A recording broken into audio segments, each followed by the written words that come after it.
Olá!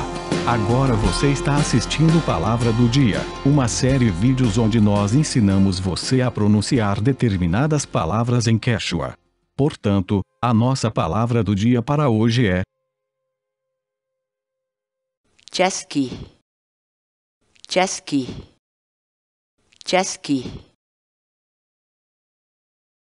em português, a palavra Quechua Chesky, significa receber. Por exemplo, Ri Mihunata Chasquimuj. Tente e baixe nossos programas de verificação ortográfica em Quechua, usando nossas aplicações web ou desktop. Vá ao nosso site sc.inantim.com